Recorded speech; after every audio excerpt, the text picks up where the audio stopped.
Welcome to part 2 of taking the mystery out of pi. Now, when we left Mac at the end of part 1, he was feeling pretty fat and happy. He had 3 lumps of cheese in his belly. He was feeling pretty smart. He was answering all these problems and had pretty much figured that he had gotten this whole cheese thing figured out. But then one morning, he wakes up and this is what he finds. Oh my word, what on earth is this? There's a pie dish there, sitting there right in front of his mouse hole. The pun is intended. Now Mac, he would just die to run straight across the circle. He would die to run across the diameter of the circle and just get that cheese and get back really quickly. But he can't. This is something in math that we call a constraint. Mac is constrained. He is unable to run straight across that circle and get the cheese. No! Mac has to run around the circle. The poor little guy, look at him. He's got to run all the way down here, even though the cheese is just to the right of him. And then he's got to run back up to get the cheese. And then he's got to run all the way up here to the top of the circle, and all the way back down again, just to get back to safety. Oh, what a mess! So Mac is getting desperate. He hasn't eaten for days. Look how small he's gotten. He's shrunken back to his original weight. This is awful. So Mac wants to have some kind of idea about what the circumference is. What's circumference? Well, circumference is just the distance around the whole circle. The word circumference even sounds like circle, doesn't it? So what Mac wants to know is he wants to know what the circumference is of this circle. And he's desperate. He doesn't need to know it exactly. He just wants to have some rough idea of what he's in for if he starts running around this pie tin and Kruger starts chasing him. So he just wants a rough idea, an estimate of what the circumference is. So I want you to think about this. We have a circle. It has a diameter of 1 foot. That's the distance across the circle. And I just want you to come up with a rough idea of what you think the distance would be for Mac to have to run all the way around the circle, the circumference. So it's time to pause and ponder. Okay, before I give you my answer for this, I want you to think about one thing. Can you come up with some lower bound on what the circumference must be? In other words, can you come up with a number that's so low that the circumference is guaranteed to not be less than that number? The circumference must be bigger than this lower boundary. Can you come up with a number like that? Pause and ponder on that for a moment.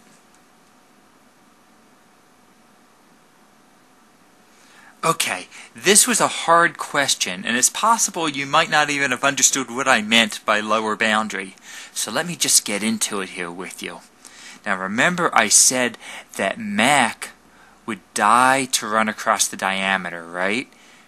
Just thinking about it, it's much shorter distance for Mac just to go in a straight line and get the cheese. So if he just went in the straight line to get the cheese, that would be 1 foot. But no, Mac can't do that. He has to run all the way around this circle. And clearly, going all the way around this circle is a longer distance than just going straight to the cheese, right? I mean, if you had a choice, you'd just run in a straight line, right? You wouldn't want to go all the way around here if you didn't like running a lot, right? So clearly, this distance going from here all around the circle and then back up to the cheese has to be more than 1 foot, just the straight line distance. And this distance up here also going around the circle also has to be bigger than the 1 foot that Mac would travel if he could just go straight across the diameter like he would like to. So we have a number that's bigger than 1 foot, the lower part of the circle, and another number that's bigger than 1 foot, the upper part of the circle. And when we add a number that's bigger than 1 to a number that's bigger than 1, we get a number that's bigger than 2. Yeah, think about that a little bit if you need to. Right? But bigger than 1 plus bigger than 1 means bigger than 2. So that means that the circumference, the distance around the whole circle, the lower circle and the upper circle, is bigger than 2 feet. Now I want you to try to find the upper boundary on this? Can you come up with a distance that is so big that we can pretty much guarantee that that distance is larger than the circumference around the circle? So see what you can come up with for this one. This one's a little harder. There's no one right answer for this. Just see if you can come up with something, even if you're just estimating it and saying, well, it looks to me like the circle would have to be less than something. You know, that's also fine. Just give it a little thought. Time to pause and ponder.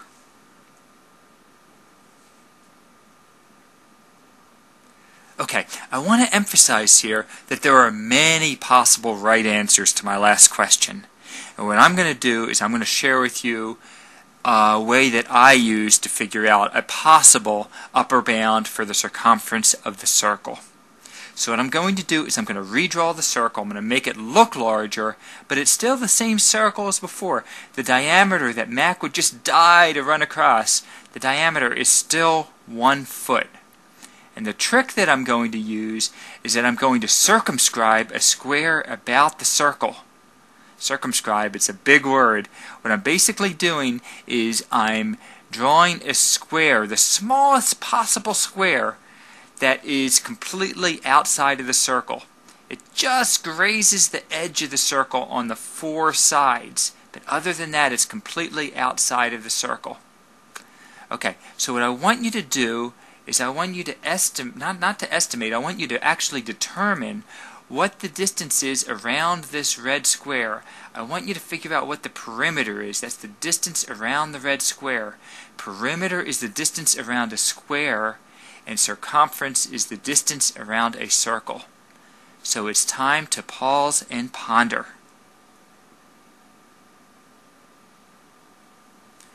Okay.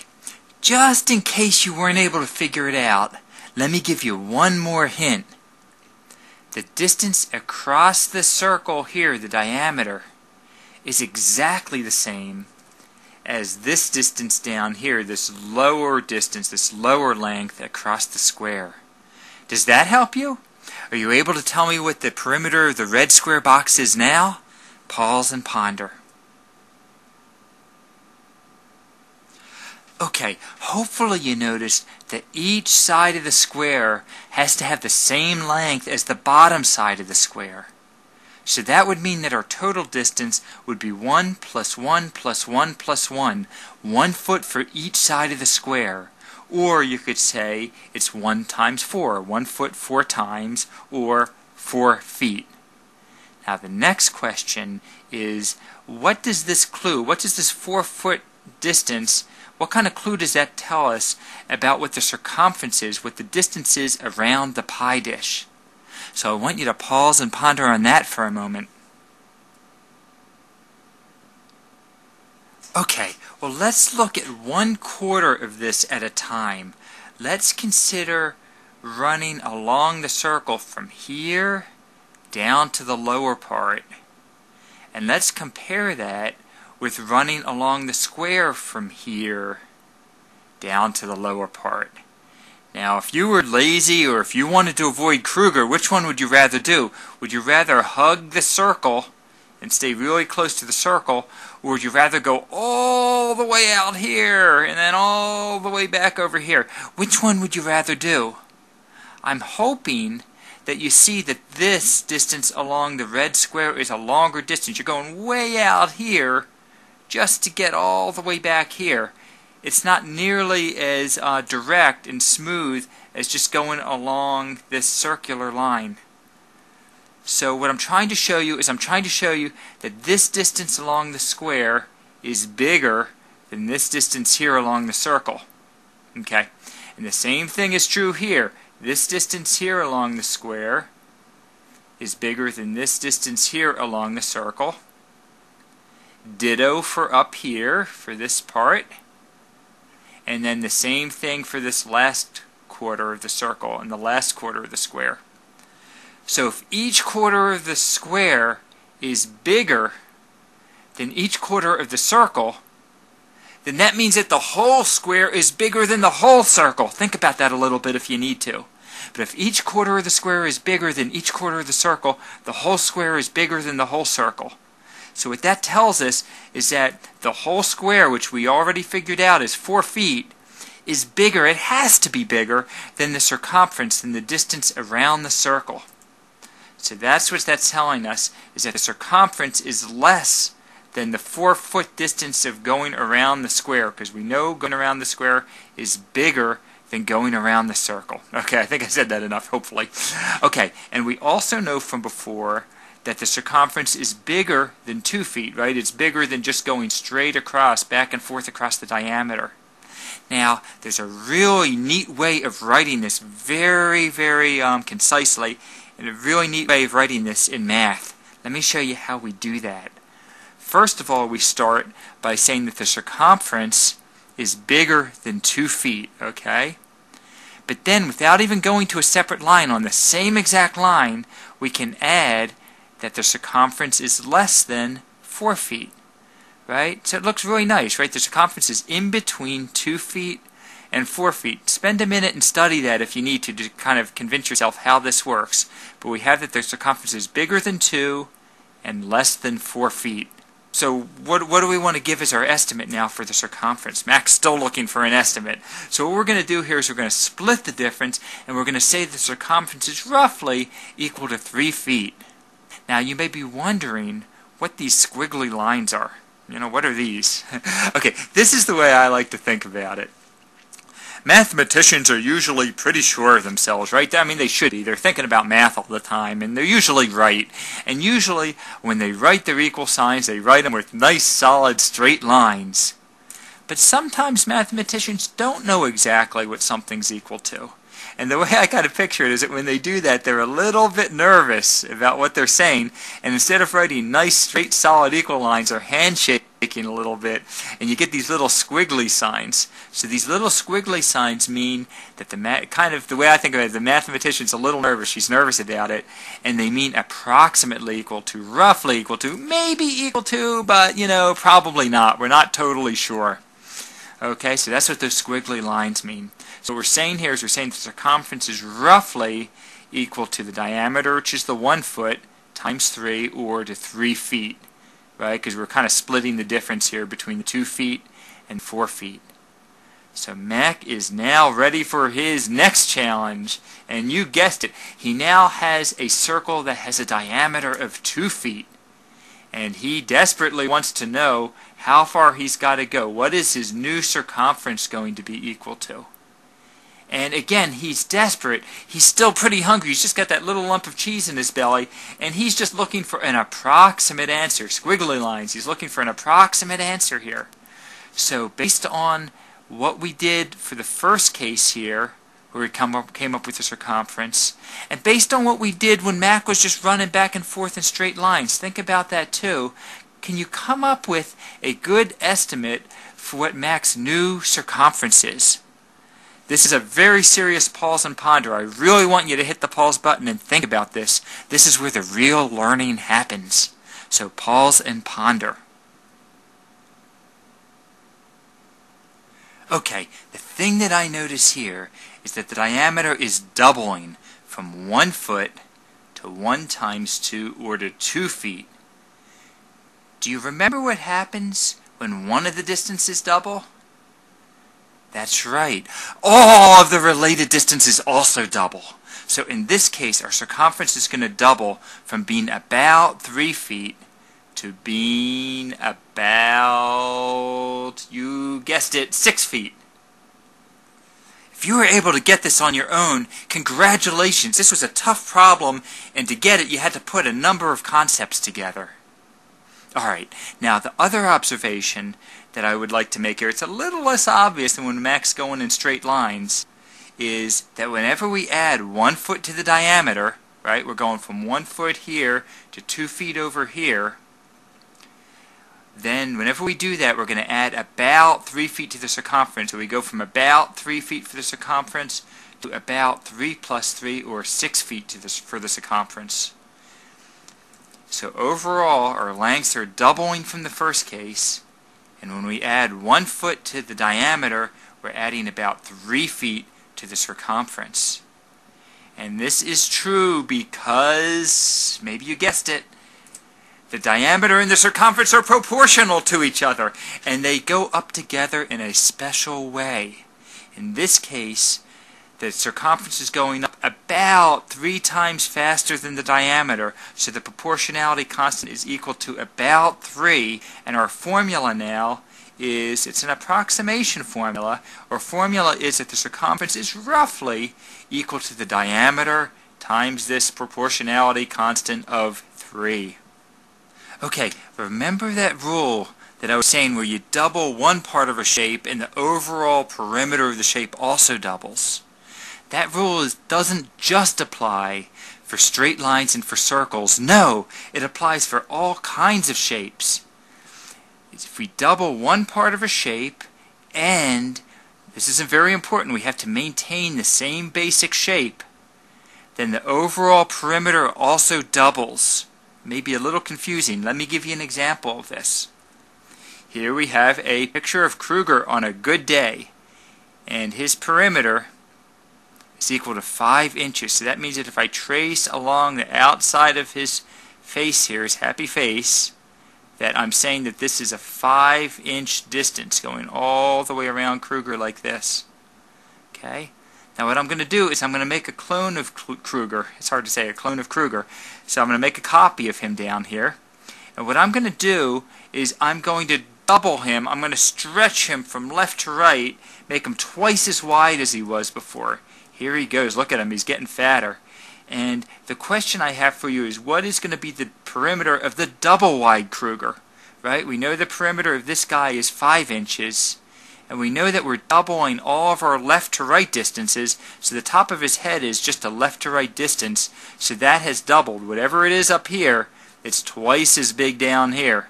Okay? So the question I have for you is, I want you to think about what the perimeter is of the double-wide Kruger. So it's time to pause and ponder.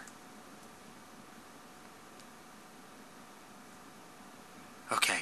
So do you think the perimeter of the double-wide Kruger is 10 inches? Do you think it is doubled from the 5 inches because we made Kruger twice as wide? Are you sure of that? Is this your final answer? Are you really, really sure? No, it hasn't doubled. It doesn't double. I'm hoping you didn't say that. I don't really know what you said, but I'm hoping you didn't say that it doubled. But if you did, I understand. It's a bit of a trick here. The reason it doesn't double is that this Kruger has a different shape than this Kruger, right? We could call this one a skinny Kruger and this one a fat Kruger. There's a different shape. Even if we walked away from the computer and looked at the fat one from a distance, it would still look fat. It would just look smaller, right? Because this Kruger is much wider than he is tall compared with this guy. Right? Now, both of these Krugers have the same height from top to bottom. Right? So those distances, like the more up-down distances, don't change very much. The distances that go from left to right change by quite a bit more. So think about it a little bit more.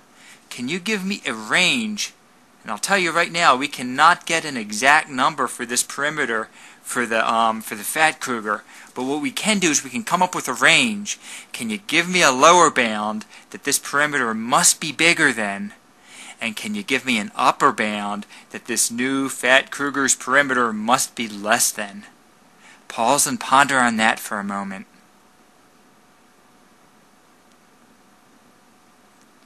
Okay, this is a hard one.